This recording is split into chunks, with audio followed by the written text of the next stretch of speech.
Howdy everybody! Welcome back to another one of these Homestuck Summery theory crafting videos. I wasn't really certain if I was going to make another one of these, but I got it all set up now, so I guess I am.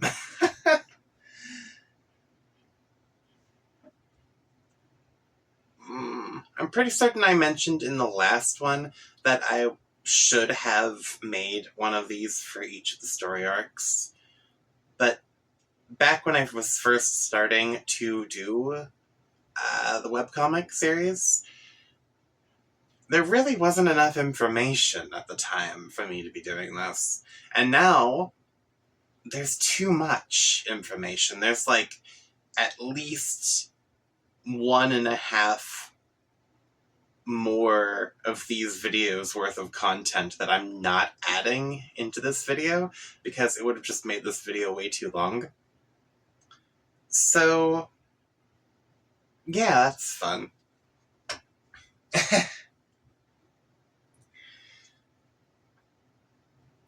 Okay, so today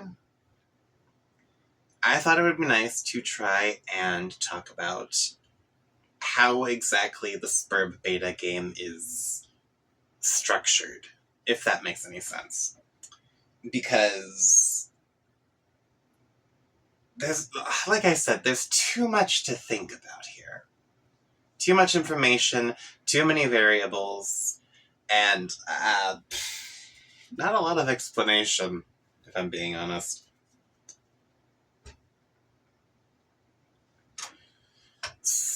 So,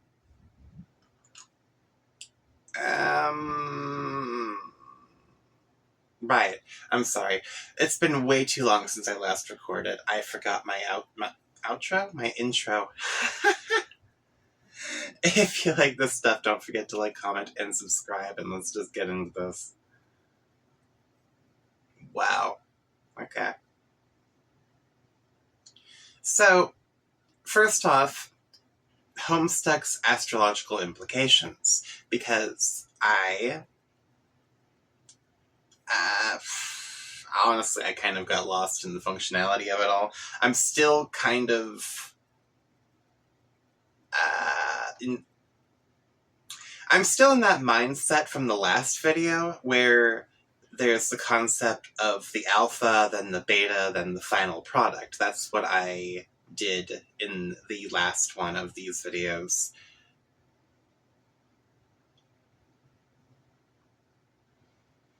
So,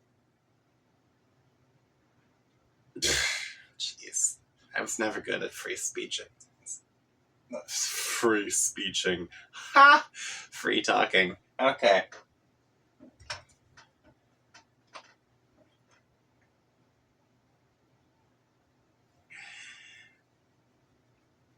Alright, so I just... my God. What is wrong with me? What I'm trying to say is that I had this theory in my last video where there was an alpha version of Spurb, and this whole comic is revolving around the beta version of Spurb. And at some point in the future, there should eventually be a final product of this game. I theorized that the trolls had played the alpha version of the game, and the humans are playing the beta version.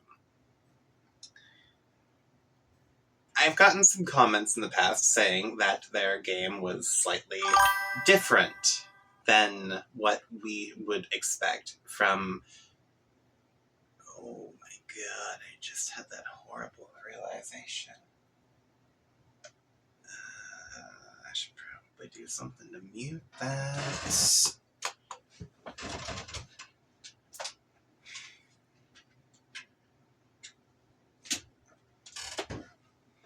There, that should work.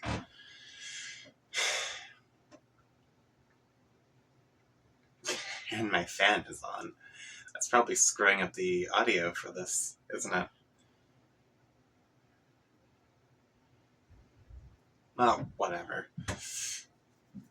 It's too warm down here to not have that on.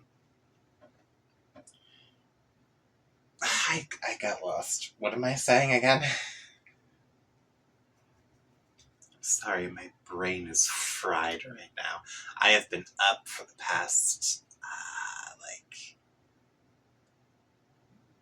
wow, I think it's almost been a full 24 hours. I got so far behind in my work, I had to, rush making some of the slides for this video, and now I am recording this video on the day that it's supposed to be uploaded. Meaning this probably isn't going to get out to you guys at 11:30, but it will get out to you later today. Anyway, what was I saying?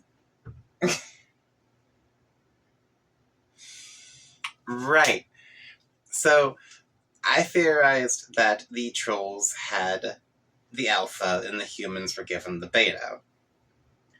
I got comments saying that the trolls version of the game was slightly different from the humans version of the game. But honestly, regardless of whatever it is their game was called, I'm pretty certain it was still the exact same game, just in a different format. Because the trolls mentioned several different changes to their game compared to the humans game, in which, in the trolls game, it was 12 of them all together, instead of just the 4 basic characters. There were 12 separate planets, aside from Frostbite and Durst, and they all had to prototype. Apparently. All of their kernel sprites. I will get into that later in this video. So, I don't know, I found it all interesting, and I could see now that I know certain aspects of this game why the Trolls version of it would be considered an alpha, because there were flaws in their game that no one wants in a game. And I think I do slightly touch on that. So let's just do this now. The first proper slide. Yes, we're getting right into it. So, the humans version of Spurb included the 4 planets rotating Skya, treating Skya as the star's primary star. What the fuck did I just say? Treating Skya as the system's primary star. Now, something that I couldn't help but notice, because it looks this way in every frame that I was able to find, is that all 4 of these planets seem to be sharing an orbit around Skya. I'm not entirely certain if 4 celestial bodies can share the same orbit without inevitably crashing into one another. And it makes me wonder if in the Trolls version they said that they had 12 planets. So, were all 12 of those planets on the same orbit? Or were there at least multiple orbits? I'm curious about that. And here I screwed something up. I don't know why I keep using this word despot. I don't recall where I saw this from. I think it's actually like Frostbite's moon or something?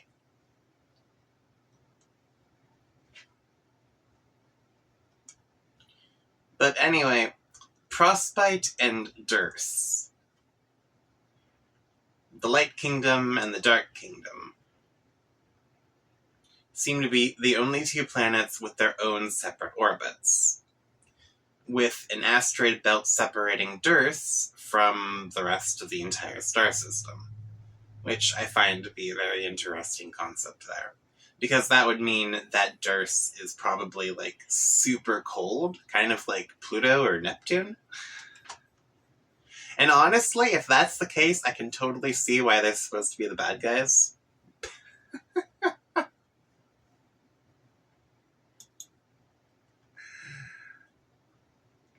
Yes.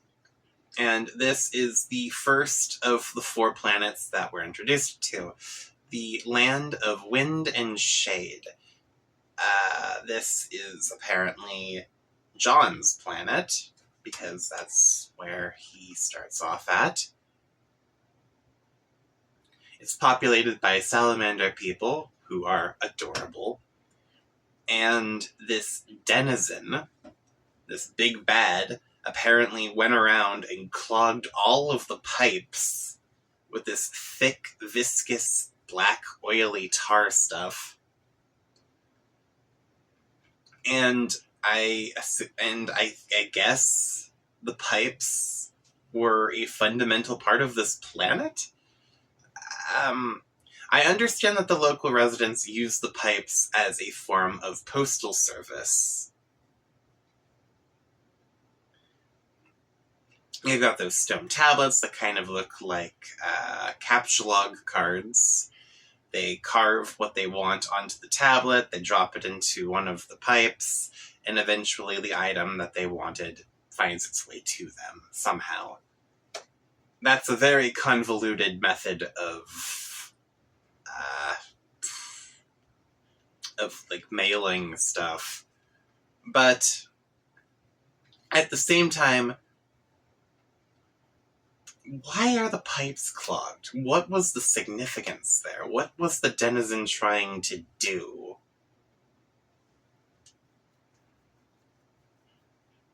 I don't really understand that. And next, we've got the Land of Light and Rain, which is Rose's world.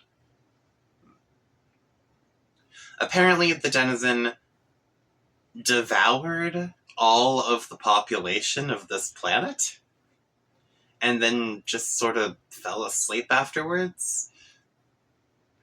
Honestly, after getting a good look at this planet and really thinking about it, I'm kind of concerned for Rose's health, because the water, the rain, it's all flashing and vibrant and neon, and I could totally see this whole planet being a seizure warning.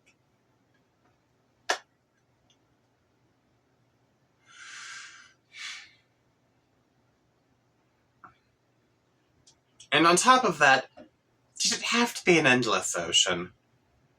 I mean, you can tell that there are some land masses, because otherwise Rose's house would be at the bottom of said ocean. But at the same time,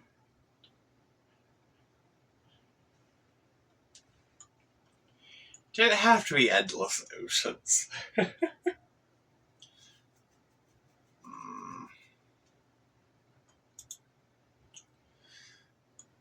And then there is the Land of Heat and Clockwork, which is Dabe's world. And while I was making this slide, I realized we don't know jack shit about Dabe's world. We know that it's hot, we know that it's miserable, we know that it's full of machinery and unfinished architecture. We know that there's a denizen on that world, because there's a denizen on all of the worlds. And we know that the denizen had to have done something to that world, because each and every one of the worlds is jacked up from each of the actions of their preferred denizens. We don't know if this world has a story, though. We don't know what the denizen did. We don't know if there's a population on this planet.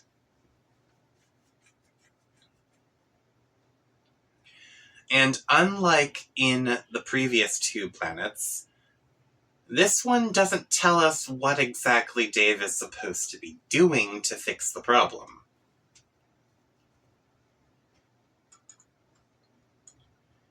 There's a serious plot hole here that I cannot find any information on. I'm hoping one of the future story arcs, like, explains this, but I get the feeling it won't, since we're already starting arc 5 out of 7.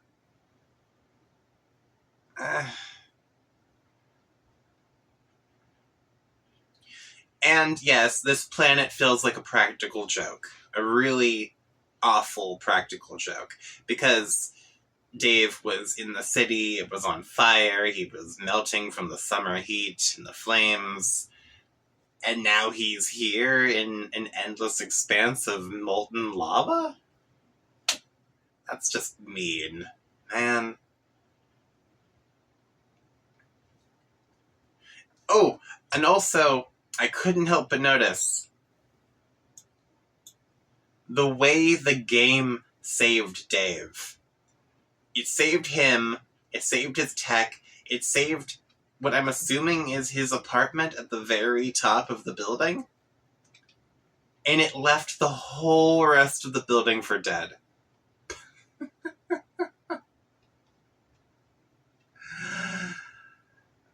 Because he was living in an apartment building, so I wondered how the game was going to respond when transferring him over to his planet. I didn't think it would be this heartless, but I should have expected it.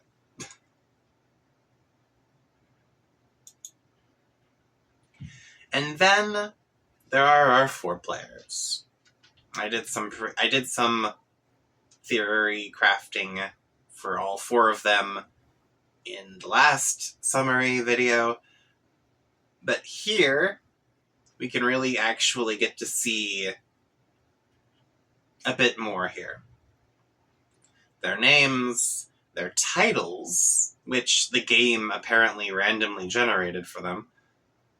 I guess maybe not random generation, because these titles were also used during the Trolls games. But anyway, John was given the title of the Heir of Breath. I do not know what that means, but I do know that it has something to do with the planet he was assigned, the Land of Wind and Shade. He has to defeat his denizen and clear out the intricate pipeworks of that planet. Rose was given the title of the Seer of Light. It's her task to defeat the denizen of her planet and revitalize the population of the Land of Light and Rain. That makes sense. The titles are corresponding with the worlds that they were given. Dave's title is the Knight of Time, and he has to defeat the denizen residing within the Land of Heat and Clockwork. Again, I don't know jack shit about Dave's story. The comic doesn't say. So I don't know what's going on there. I'm assuming that the reason why the comic doesn't say what Dave's story is because Dave already played through it all. Off screen, so to speak.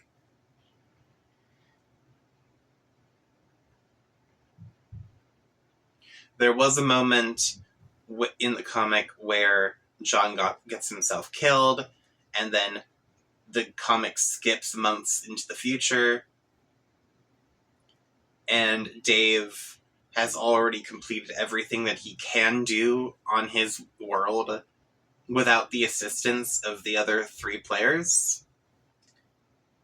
Which just leads me to believe that the reason why there's no story arc talking about Dave's story is because it was something that was already done in the background, and the author just didn't want to, waste the time to put it together. Not that I'm blaming him. This comic is massive, and it took Andrew Hussey a massive amount of time to put it all together. So it makes sense that he would cut corners in certain areas. But I do hope if they do plan on making a full series of the animated Homestuck series, that they actually get into what Dave had to do. Because that alone could probably be several episodes, if I'm being honest. And then there's Jade, the Witch of Space, which kind of makes sense because she's kind of, like, spacey in the head. And she always seems to know the future, so yeah, a witch. And I wrote here that her goal should be to defeat the denizen of her corresponding planet. But if I'm being perfectly honest, this girl is a total cheater when it comes to this game, so I wouldn't be surprised if her denizen was already dead. She killed him, like, years ago. She's got access to stuff she isn't supposed to, so it wouldn't surprise me at all if she also, you know, actually completed her planet's objectives beforehand. Meaning another story we're probably never gonna see. So, that's lovely.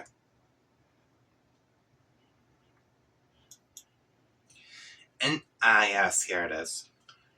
How prototyping affects Skaya. Back when prototyping was first introduced into the comic, I thought it was just manipulating how the enemies look. The imps, the basilisks, the giants, they were all mutating in correspondence to what the children used for prototyping their kernel sprites. I didn't realize that prototyping had a direct effect on Skaya itself, and watching this was actually really fascinating. Because you got the chessboard with John's jester.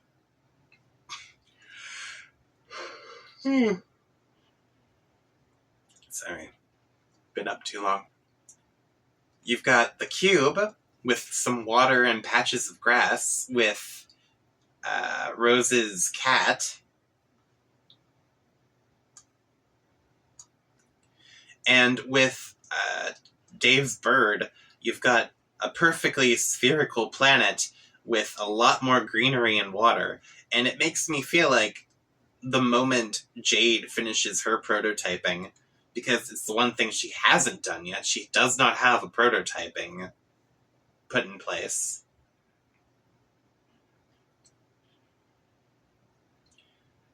I guess Skaya's just going to become Second Earth? New Earth? Whatever. Either way, it's a fascinating concept because it made me realize that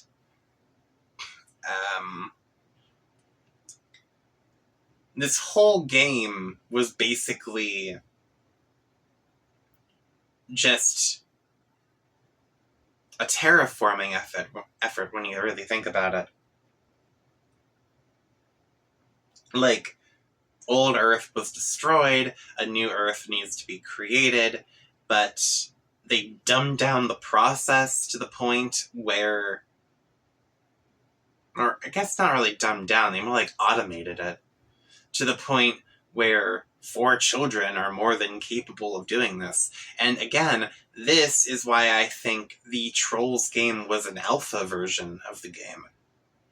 Because if this is true, and the world in Skaya becomes more habitable for the player's biology over the course of the many prototypings, then that means that the Trolls Skaya required 12 separate prototypings in order to become habitable for the Trolls.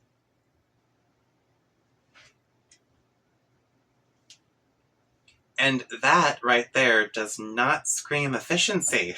That right there could probably be why their game would be considered scrapped. Now you've got the humans game session, and only 4 prototypings are necessary to make the planet habitable. In the final product, you'd probably only need 1 person. It would probably be a single-player game. Which then did make me realize that a single-player Spurb game would basically be the same connotations as, like, you know, the Christian, Catholic, God / Jesus Christ scenario, which really tripped me up when I first noticed that. But we're not talking about that right now.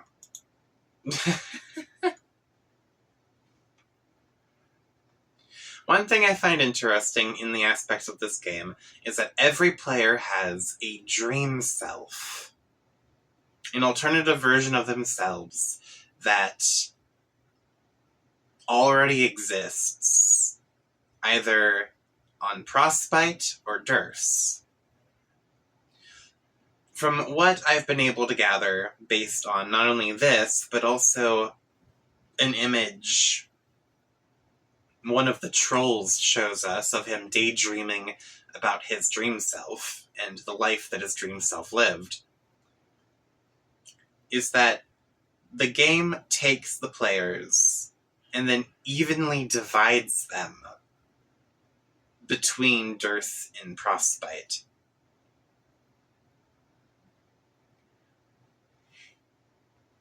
Which is kind of a BS move now that I think about it, because Frostbite's not looking too good in this game.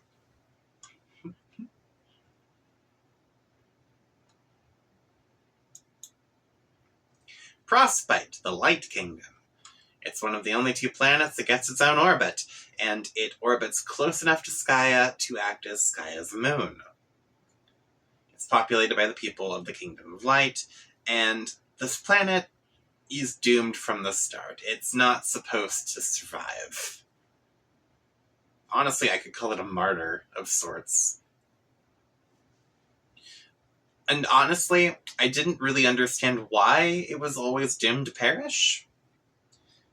But I assumed it was because of the placement of the planet and where it was located, because it's in a very, very, what's the word for it? Not desperate. It's in a very, it's in a very terrible position at the moment. It's someplace where you don't want a planet to be right now. And then Durst, the Dark Kingdom, the only other planet besides Frostbite with its own orbit, furthest from Skaya with a whole asteroid belt dividing it from the other planets. Durst is home to the people of the Dark Kingdom. It is furthest from Skaya, so its people can hear the voices of eldritch entities calling from beyond, which is a small detail that you get from future Rose and future Dave and their interactions with each other, and is never reiterated afterwards.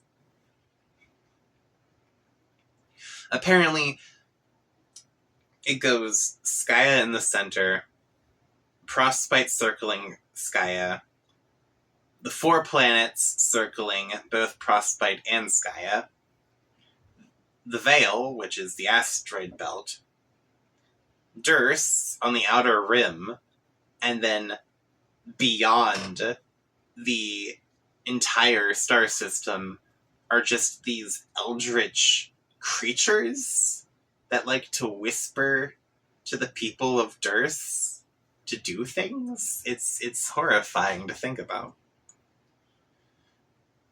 Anyway, despite Durst always being the one destined to win the war between the kingdoms, there's no real evidence to say what this war was about in the first place. I'm going to assume it's territory-based.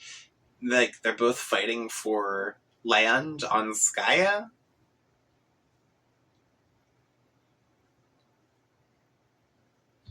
But I don't know. I mean, it just seems kind of generic, if you ask me. Yes. Here we go. So, this is how the war was supposed to go. According to the story of the game, kingdoms of light and dark are always at war with each other.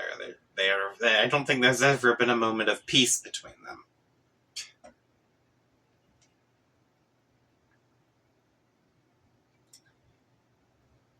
The war is a losing fight for the kingdom of light.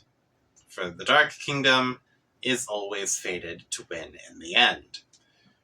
Darkness was always meant to win this war no matter what. Now, originally, I figured, again, because this is where the Light Kingdom is located. The Light Kingdom, being on Frostbite, the planet is directly within firing range of the Reckoning, or I mispronounced that, Reckoning, yeah, there we go, which is technically the strongest weapon both kingdoms have at their disposal. I mean, in one way, I can understand both kingdoms having this at their disposal, because it's kind of like the same as how in our current modern day every country has nukes, and they're discouraging every other country from using their nukes by threatening to use their nukes in response. It's a very precarious situation that we all live in. Everyone's got nukes. And in this context, both the Light and the Dark Kingdom has something equivalent to a nuke. They've got the Reckoning, which no one is intended to survive if it's allowed to do its full course. The problem is that Durst is outside of the firing range of the Reckoning, while Frostbite is directly within the line of fire. So it's kind of a one-sided threat.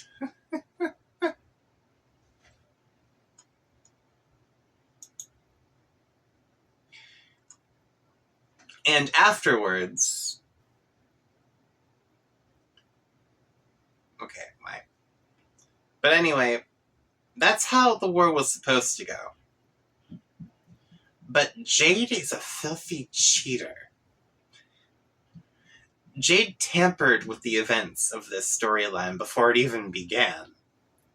Her dream self was awake, probably for years, before the Spur Beta was even publicly announced to the people of planet Earth. Because I'm assuming there had to have been an announcement of some sort. All of the kids knew about the game. It was featured in their local magazine, and they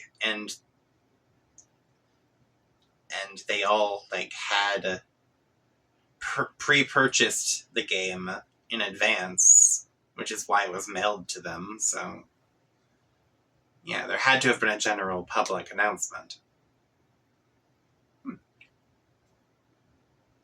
But anyway, she's been awake for years in her dream self, meaning that she has had years of access to Frostbite and all of the advanced technology that they have there.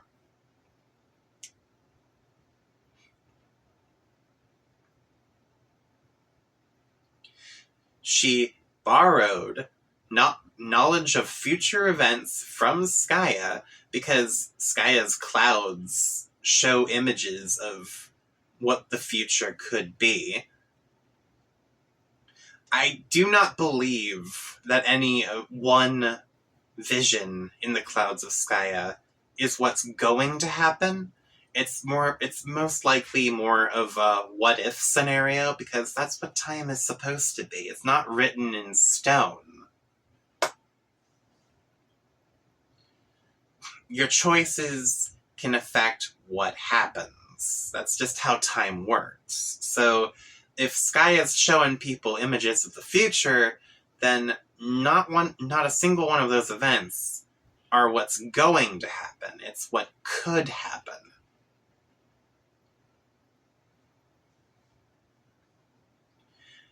But Jade took the visions literally and openly went out of her way to manipulate events so that what she saw was what was going to happen. And that right there, I believe, should constitute as cheating.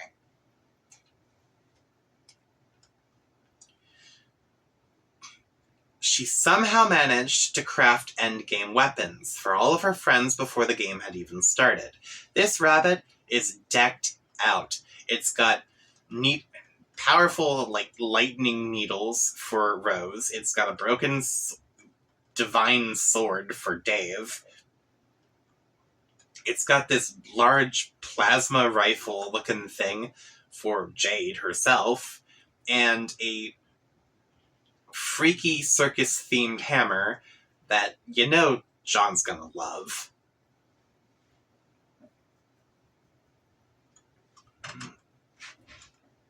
And to top it all off, it's all being wielded by this rabbit, which Jade knows is John's favorite animal.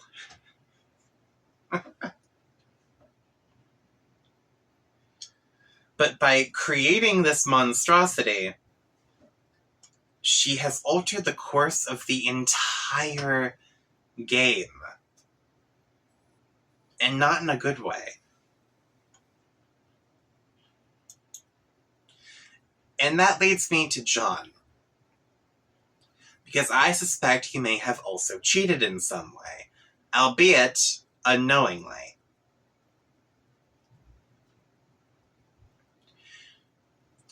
Jade's present to John was in the form of a bunny equipped with endgame weapons, and the only rational reason why John would have been able to wield this weaponized bunny is because he has 2 Strife Specibus.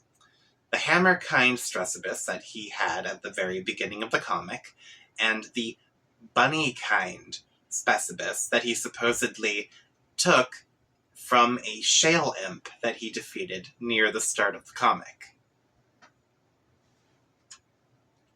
But there is a serious logic gap here. Because supposedly the shale imp had allocated a bunny to his Strife Specibus. But that isn't possible. Because the Siladex, later on in the comic, is primarily a human-only thing.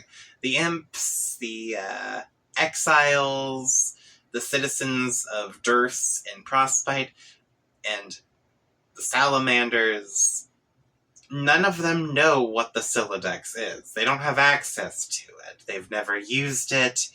It's not a thing that exists in their society. The Strife Specibus is specifically a function of the Siladex. Meaning, this imp could not have been in possession of this at the time.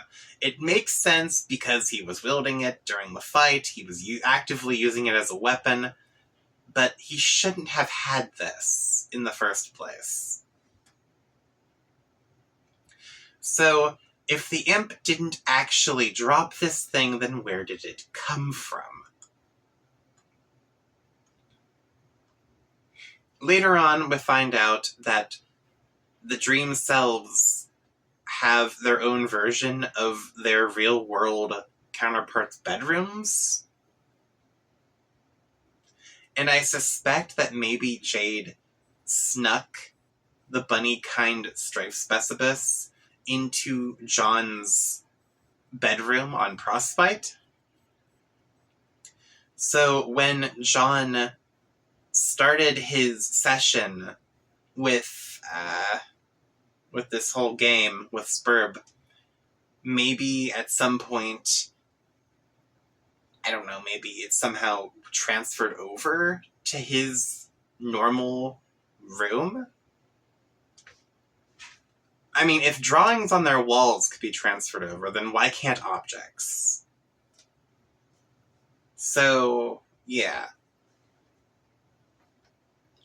It wouldn't surprise me at all if Jade somehow managed to slip this thing into John's possession while he wasn't looking, And the only reason why it was there was because he had dropped it at some point during the fight with the imp, because he got knocked on his ass like 3 times during that fight. He absolutely could have just simply dropped it.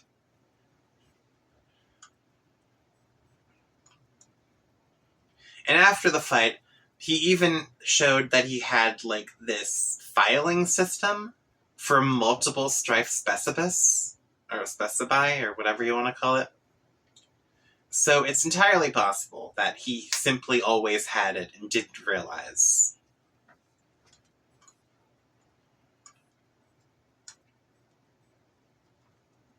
I'm sorry, my throat is killing me.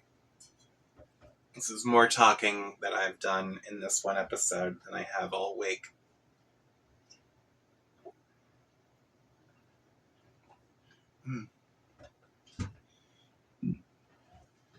Ugh. That's not helping.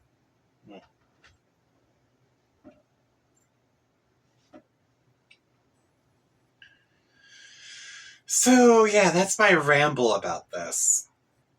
While I do feel like this means that John also cheated, like Jade did,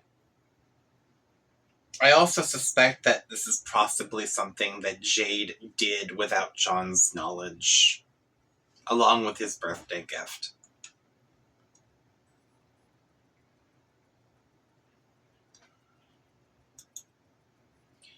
And then there's this guy, Jack Noir. I don't think that's his actual name in the human session, but that's what the trolls called him in their session. So that's what we're going to call him. Jack Noir was supposed to be a disgruntled NPC who would be constantly harassed by the Black Queen. This version of him got so sick and tired of her bullshit that he used the confiscated birthday gift to kill her, and then later on he ended up killing the king too. So now the Dark Kingdom is without both its matriarch or its patriarch. It's leaderless.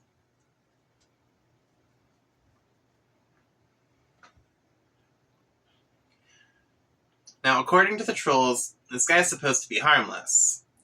That means that Jade's gift gave him everything he needed to take over and become the most dangerous character in the game.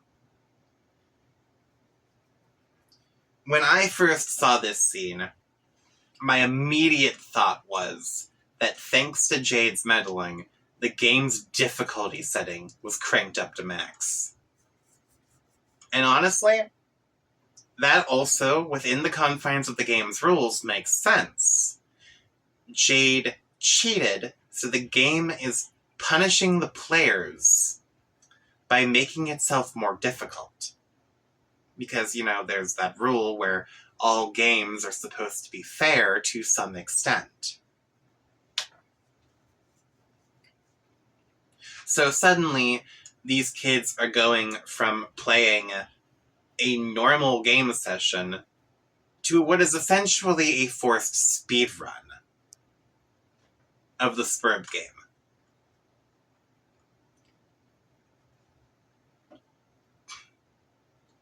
They should have weeks of time to do everything, but they don't. According to what the trolls said, the Reckoning is a final event in the game, where the game is basically telling the players that they need to hurry the hell up and go beat the final boss already.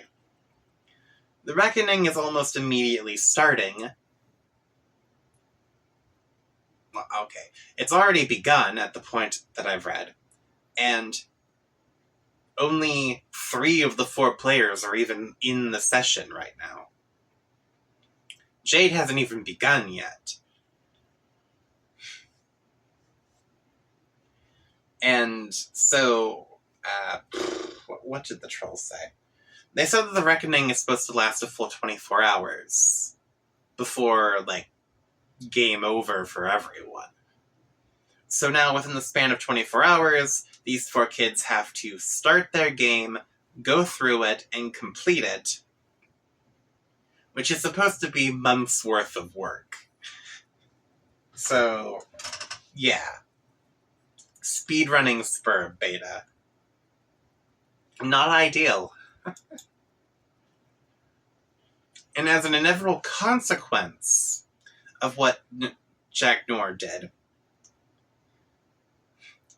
Jack Noir has the Black Ring from the Black Queen, but he destroyed the Black Scepter, which was the primary weapon of the Black King. So now, not only are both the royals of the Dark Kingdom dead, but they can no longer ever have another king, because his scepter has been destroyed.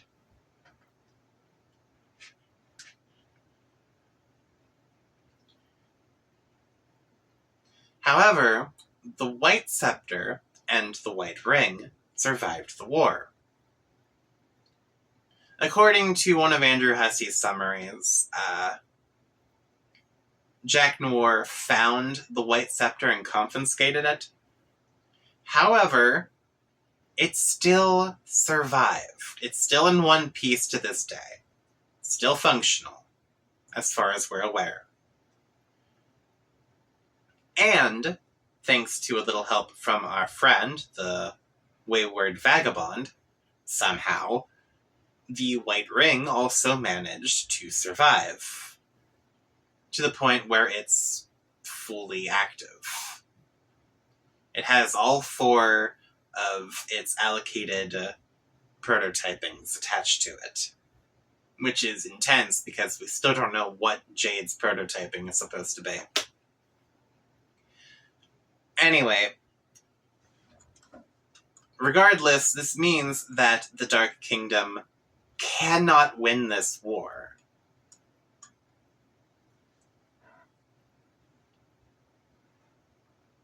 It's impossible now.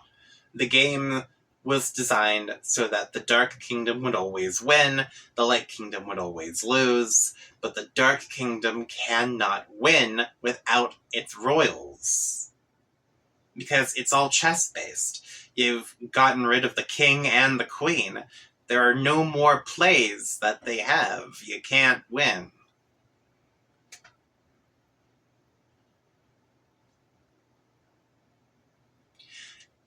While on the plus side, both of the Light Kingdom's royals...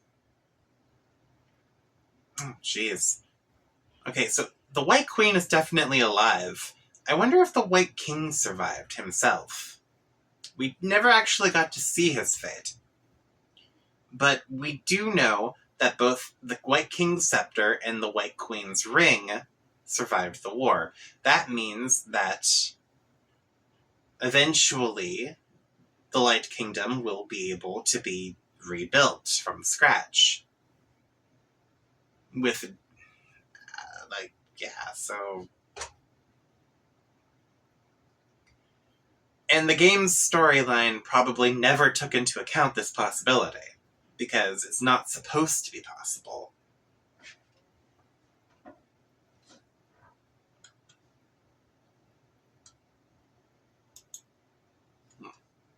And then there's the Veil and the Reckoning itself.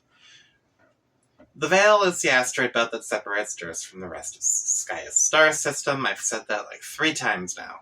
I'm sorry. I was very tired while making these. There's a lot of spelling errors and shit in it. Anyway, the asteroids are covered in facilities where both kingdoms bioengineer their soldiers. The imps, the basilisks, the giants. All of those freaky monsters that don't look like they belong in either kingdom. They're all bioengineered weapons, super soldier weapons that were made on those facilities in the asteroid belt. The Reckoning is a last-ditch effort. The doomsday weapon that both kings have access to via their scepters. At any point in time during the war, either king can order the asteroids to fall from the Veil towards Skaya. And this is why I thought that the Light Kingdom was obviously always meant to lose. Because if the Reckoning is causing the asteroids to leave the asteroid ring and fall towards Skaya, then naturally they were also going to pummel Prospite, crumbling it to dust. That's just physics right there. You can't avoid that. Even if the planet was defending itself, it wasn't going to defend Prospite, no matter how close to the planet it was.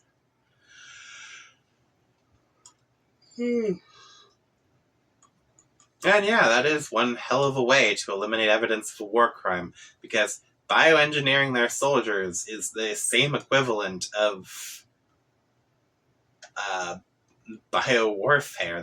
That is a war crime, people.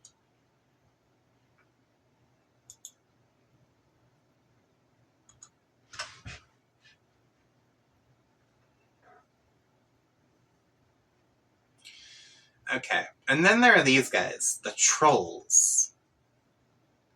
I'm left here wondering why the trolls are here inside the humans' play session.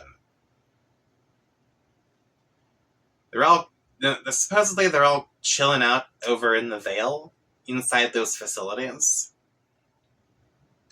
But why? They claim that the errors in the human play session are threatening their own well-being, but they should have their own Skaya, fully prototyped. Not to mention, 12 planets all to themselves. How did they manage to jump from their play session into the humans' play session? And why does the human play session apparently seem to be relevant to the trolls' play session? Now, one of the trolls did claim that all of their dream selves died during their reckoning, which I am assuming is the only point in time in the game when the dream self can die. Because, let's face it, the reckoning is a pretty devastating event in this comic. I do also find it a little funny how Skaya's defense portals... Skaya's idea of self-defense isn't to shield itself from the reckoning, but to teleport each and every one of the asteroids of the reckoning to Earth. A whole other, much more populated planet. Can we just talk about how black-hearted that is?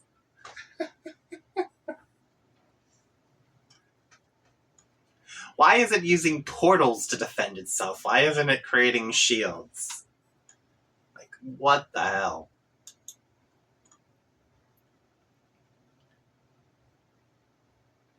But yeah, they should have a fully prototyped Skaya with 12 separate planets all to themselves to go live in.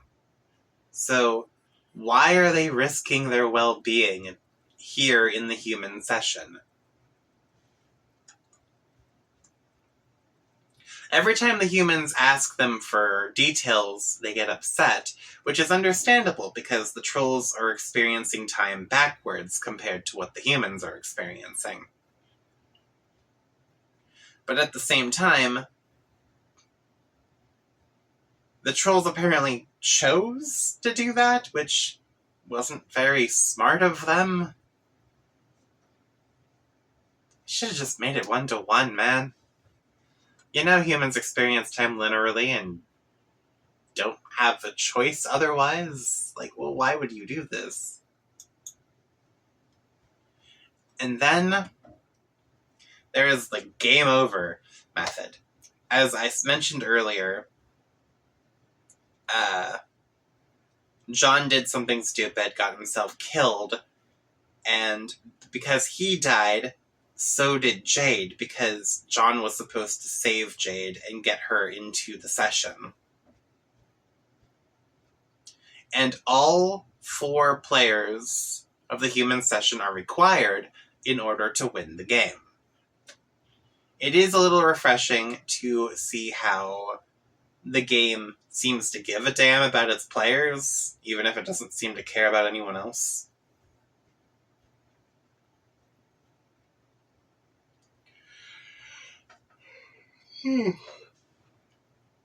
Though I will say, I did entirely expect the game to encourage PvP, considering what the game's been doing up till now.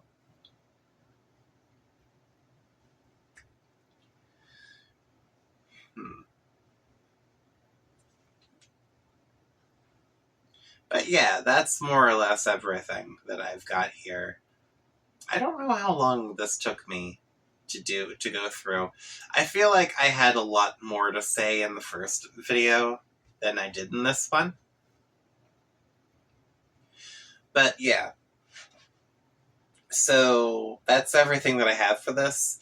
And I'm thinking next month I would do another one of these summary videos, but it would be on the Felt and the Midnight Crew, those 2 like side groups, because I realized that both of those groups must have been created as a result of the Trolls play session. So I figured doing a further deep dive into what they were up to may tell us a few things about what the Trolls were up to.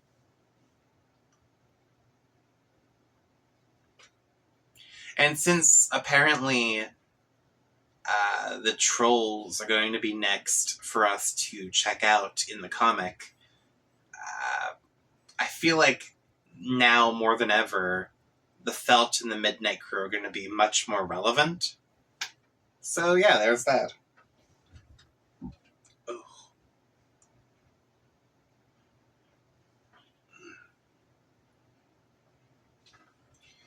I am destroying my throat.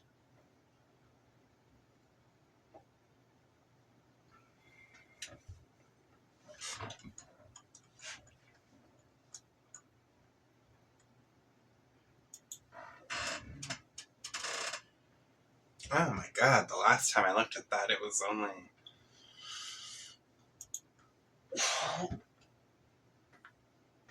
Okay, so I guess I have been talking for like 50 minutes. That would explain why my throat is sore.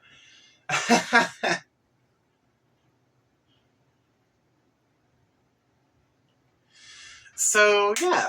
Those are my thoughts, those are my opinions, that's my summary and my theories and my crazy little conspiracy whatnots.